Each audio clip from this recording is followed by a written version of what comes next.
Ladies and gentlemen, welcome back to Qualified TV. I am excited about today, okay? I'm excited about all of them, let me know. But I'm excited. I just got on this call and realized that I have not seen this person in I don't know how long. So Luria Freeman is here, y'all. She is a producer for NowThis. She be on the camera, she be writing, she does everything. So for the people that are not familiar with you, Luria, why don't you just give us a little background about yourself, who you are, and what you do?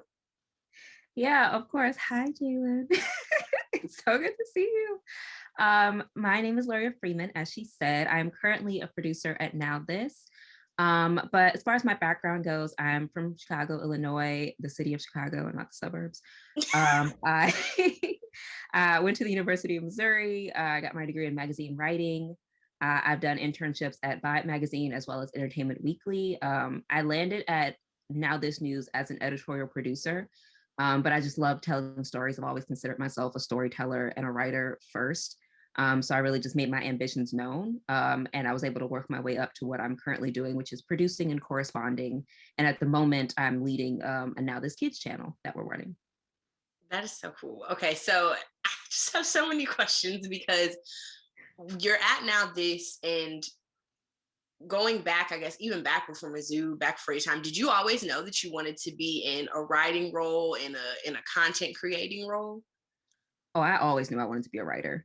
Like, that's one of those like stories your parents can tell where they're like, oh, from the time she was like this tall. Um, but I think I always considered mostly fiction writing first, just because I loved books so much. Like I was one of those Harry Potter girls. Like I was one of those people that always had a book on me.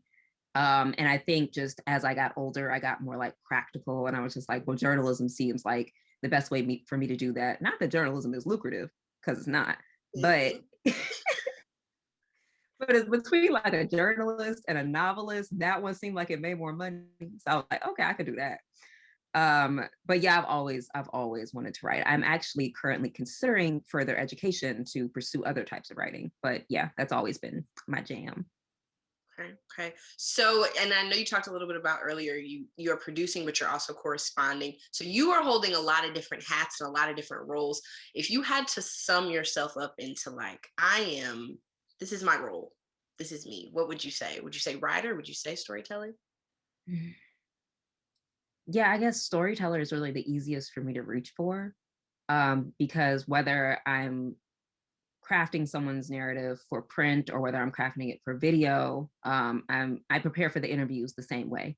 You know what I mean? I'm asking them the same questions. I might care more about how I say the question when I do it on camera, but I'm still trying to communicate the same narrative. I'm still trying to open people up to stories that they might not be familiar with, tune them into people that they might be overlooking, and really offer a platform for people to show what they're doing in the world and why it matters. And those some of those stories that you've been able to tell, I guess, um, I won't say are controversial to maybe us, but some of those stories that you have been able to tell for now, this can bring different kind of comments on social media, trolls and different things like that.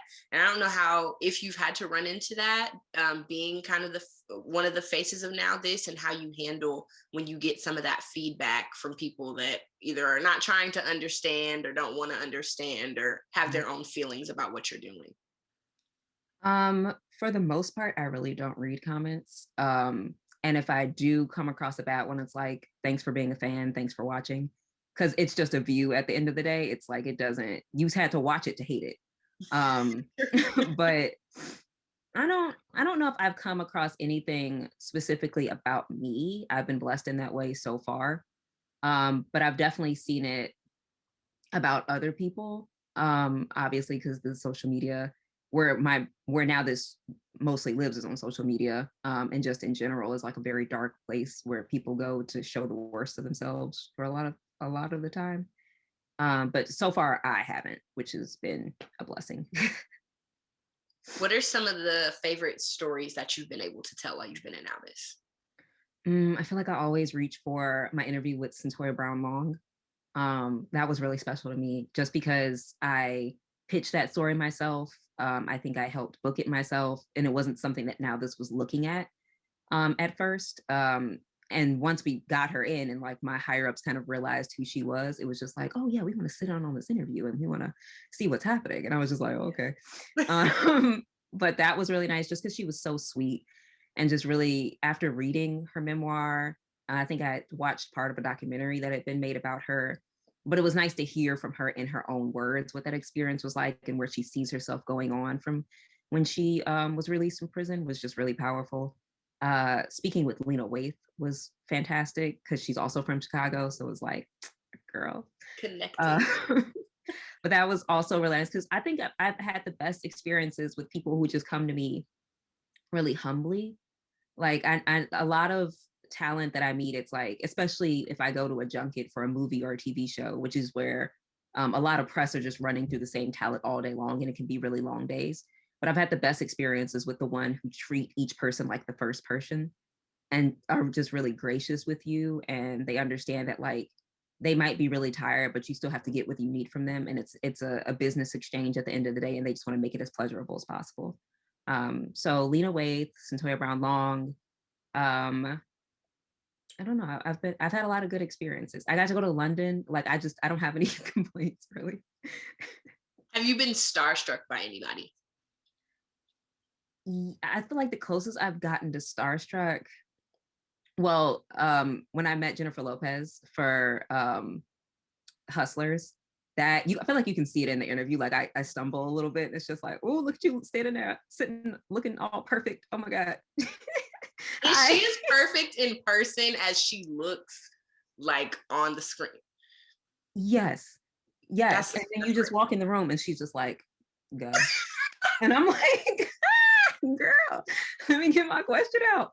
I think her, and then before I was even at NowThis, when I was interning at Entertainment Weekly, I got the opportunity to report from the Grammys red carpet.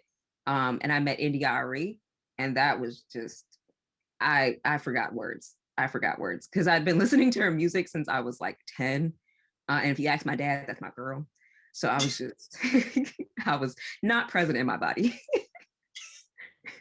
So you've been doing this, I guess. I think about people that were in school with me, and I feel like we've been doing this for a long time. I mean, people that are older probably won't think that, but I just feel Yeah. like you've been in the mode for a long time.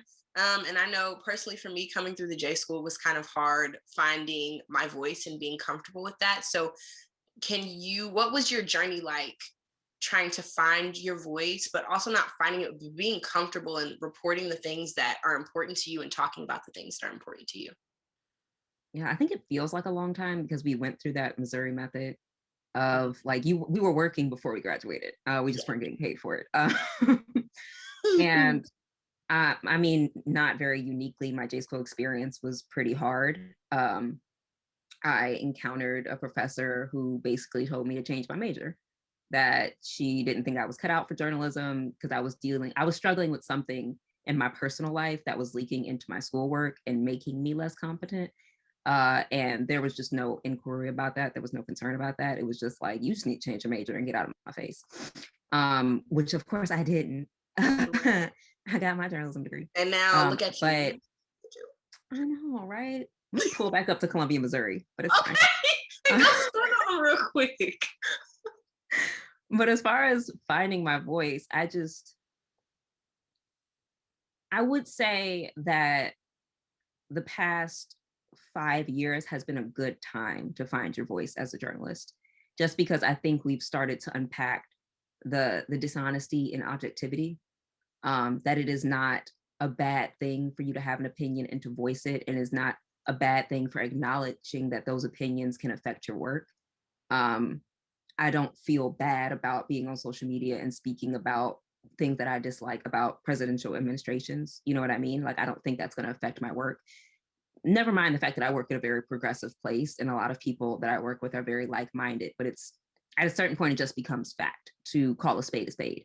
You know what I mean? And then just resolving that I don't want to work anywhere that doesn't believe what I believe. And I think our deeply polarized political climate has really made space for that, just because there just seems to be like two completely different types of people right now. So you kind of know where you want to stand for the most part. Um, but just owning who I am. And it's like, if you don't like my presence on social media, if you don't like the things that you don't like that I choose to tell Black stories and I choose to prioritize them, then you're not where I need to be. And that's fine. You know what I mean? That doesn't mean we can't communicate as colleagues. That doesn't mean um, I can't uplift your publication if I feel like you're doing the right things. But just, I don't have to be everywhere and I don't have to say yes to everything. And that's okay. What was the hardest part in finding that? Because I know for some people, and I know people that are still at the J school now that see that it's more plausible to get there, but Mm-hmm. are still having a hard time getting there. I kind of still stumble a little bit where I'm like, am I being too Black? Am I being too pro woman? What was the Yeah. hardest part about your journey for that? Feeling like you're doing something wrong and not feeling like a real journalist. I feel like I feel that a lot, especially because I have friends that work at more traditional organizations, and they don't have the luxury of speaking out in that way, or at least they don't choose to exercise it. Um, and then also having that formal education that really beats it out of you and tells you like you cannot do that, that you will not get hired if you do that, which is not Yeah. true. There are places for you. And that there was another thing about the J school. It's like we don't explore the wide range that is journalism and that is this industry. So you kind of think everybody starts to think that they all have to fit in the same little bucket, and Yeah. it's just not true. And we all can't, and that's okay. Um, as far as being too Black, I feel like once you get into these organizations, a lot of them have employee resource groups, and a lot of them are broken down by ethnicity. And it's about finding your people in those organizations, finding, especially people that have been there for several years, speaking to them about what the culture is like, how they've navigated it. Because, I mean, mostly over the past year, but even before then, it's like a lot of these organizations want to say they make space for us and they want to say that they embrace us, but it's only so much. Like it's like a Yeah. teaspoon of what we have to offer as Black people. Yeah. So knowing how much it's shameful, but it's how much is too much, I guess. So you have to kind of find that balance between like being yourself, but also like I don't always want to be that girl that has to say it. So finding like colleagues and allies in my organization to be like, can you be the one to say it today? Or like, you know what I mean? Or like, what I found powerful during the summer of 2020 was we had a lot of white employees at NowThis who took up the mantle of asking questions for us. You know what I mean? Like say it with your voice instead of me saying it with my brown one, Yeah. because this is your problem too. Yeah. And I did found that there was space made for that, and that was really helpful. Um, but I don't know. I don't want to act like I have it figured out or that I've like achieved or like I'm fully comfortable in myself. I feel like it's something that's completely ongoing and something that I'm going to keep editing and trying to figure out. But no, I think it's just about finding your people is really just the sum of it. Yeah. And I think what you said is perfect. It's okay not to always be comfortable. I think, finding yourself is an ongoing forever. We're going to be 70 years old and still trying to figure out, okay, all right. Hmm. The little things. So, and you kind of talked about it a little bit, and it seems like you're in a place where you feel comfortable enough to be yourself. But are there any hurdles that you have run into? Oh, not even just necessarily at Now This, but any hurdles that you run into in this industry being a woman? Um,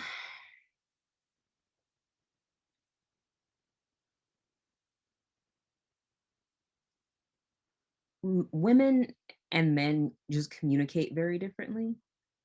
Um, I find women to be much more considerate of tone, Mhm. considerate of how things land, um, considerate of hierarchy, and like the way things are supposed to move through an organization.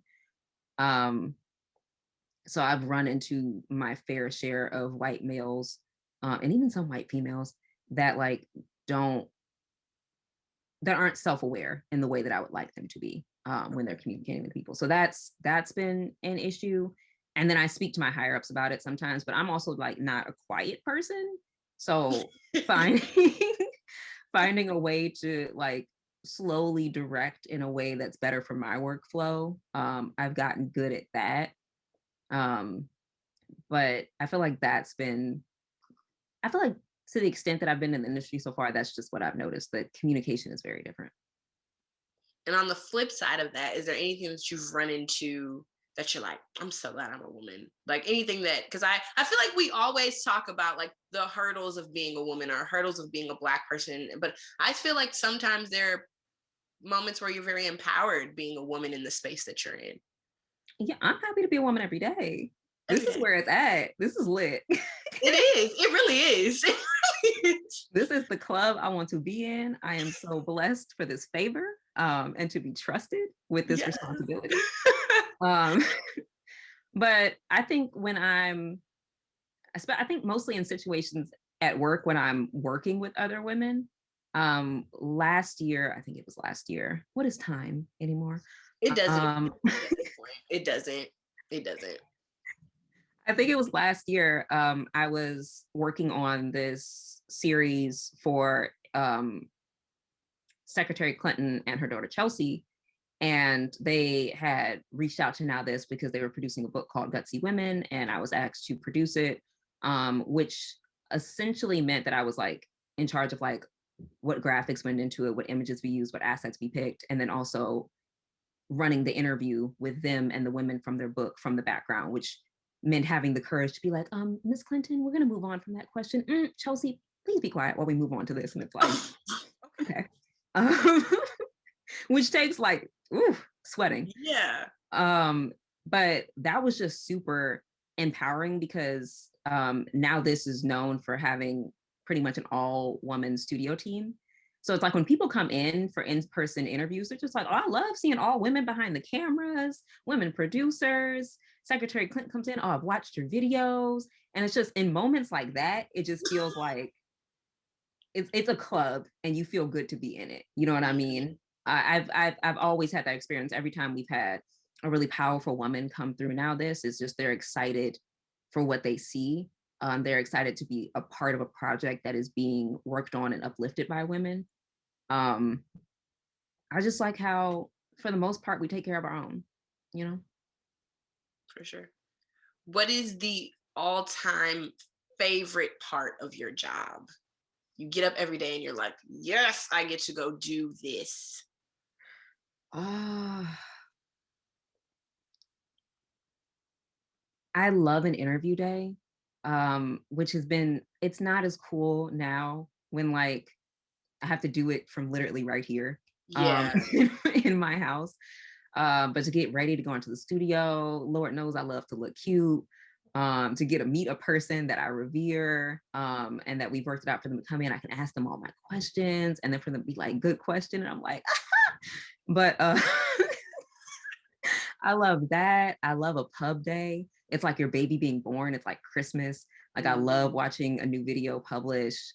Back when I used to get to travel for work, that was just a blessing that I never counted on. Like I didn't know that was something I could do.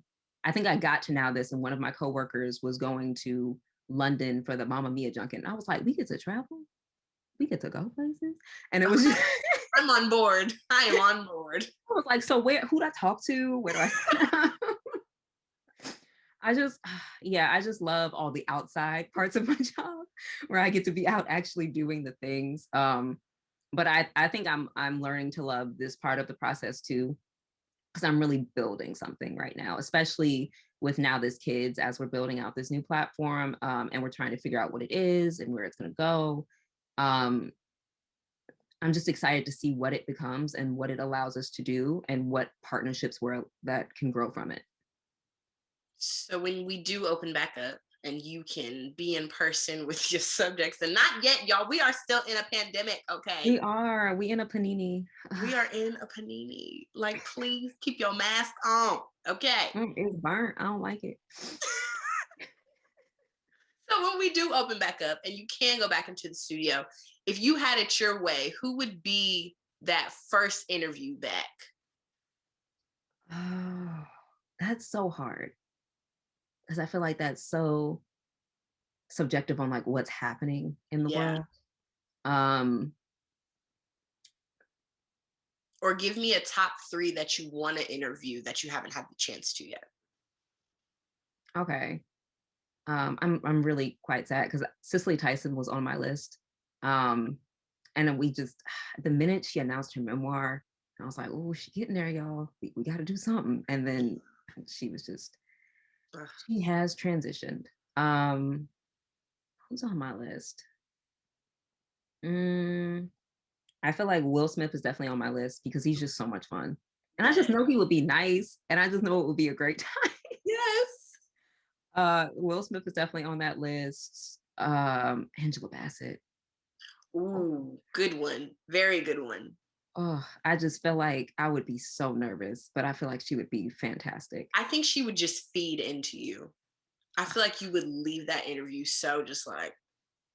I hope so. Speak it because I want to receive it. And then I always say that Jill Scott is the interview that I would just lose my job because I would just cry. I would Not lose the job. Please don't lose the job. Please don't. I would just be bawling, and they'd be like, and she'd be like, "Why'd they bring me here? This girl is just funny. Like, who is this girl? What is she doing? Is this a fan club? What is this?" And it just, but I just know she's another one that would just speak to my spirit. She could talk to me so much about the ebbs and flows of her career and how it's evolved. And yeah, Jill Scott would be amazing. Well, I'm manifesting all of those for you, or Will Smith, or You. Jill Scott, or Angela Bassett. Now that I'm definitely behind that one for sure. She's just been so many different people to us. You know what I Mm-hmm. mean? Like just to breathe that air, I feel like it would raise my credit score. My skin would clear up. Oh, what's that? A new apartment? Like it would just Your improve. apartment actually might get bigger just off the fact that you have met Angela Bassett. Like now it would. I hope she sees this and she's like, I have to. Like a good neighbor, Angela Bassett is there. Better credit. It's gonna be great. Better credit, everything. So do you feel like in the space that you're in, do you feel a responsibility, or I guess you feel, yeah, I guess responsibility is where, do you feel a responsibility to be a mentor to young minorities in the world of journalism? 100%. 100%.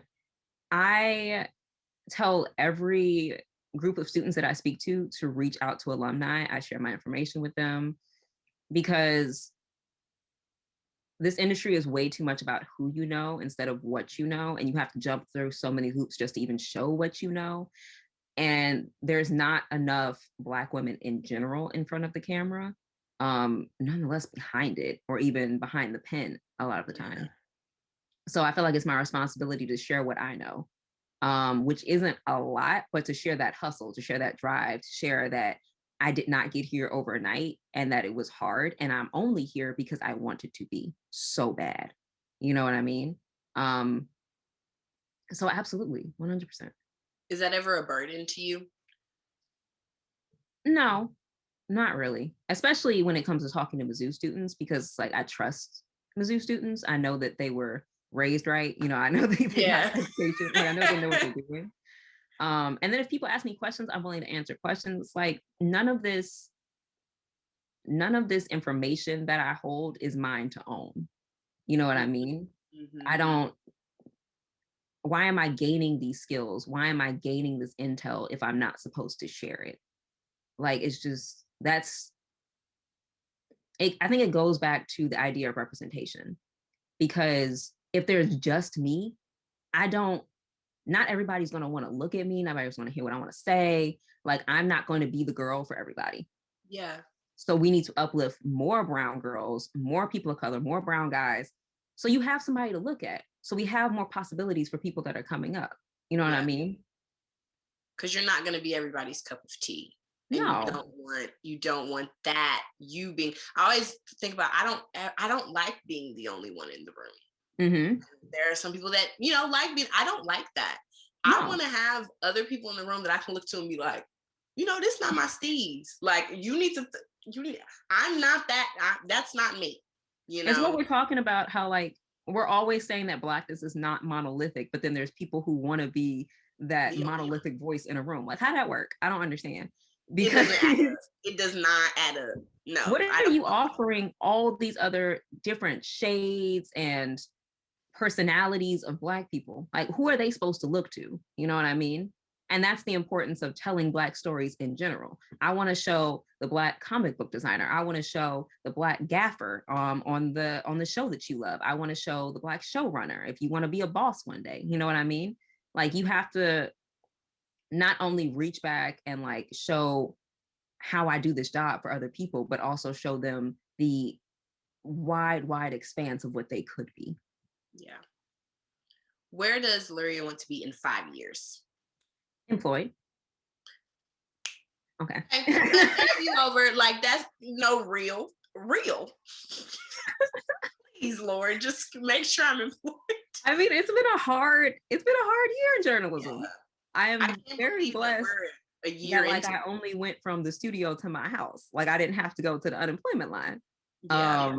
Which is just about doing the work and doing it well and making sure they see you and they appreciate you.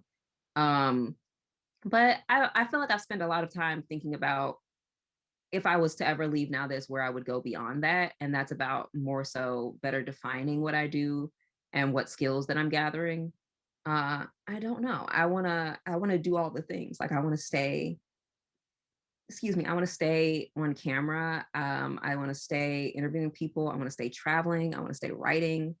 I want to be wherever allows me to do all of those things, and then to keep growing.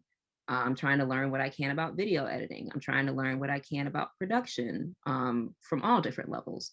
So in 5 years, I want to still be exploring the possibilities, I guess. I love that. I love that.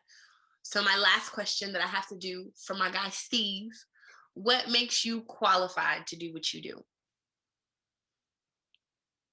That's so funny because I do get really nervous before my interviews. I'm not often starstruck, but I get really nervous, because I have to focus. I only have so much time. I have to get what I need, especially if I'm like away and I only get 4 minutes with talent. And it's like, okay, you got to decide what questions you want to ask.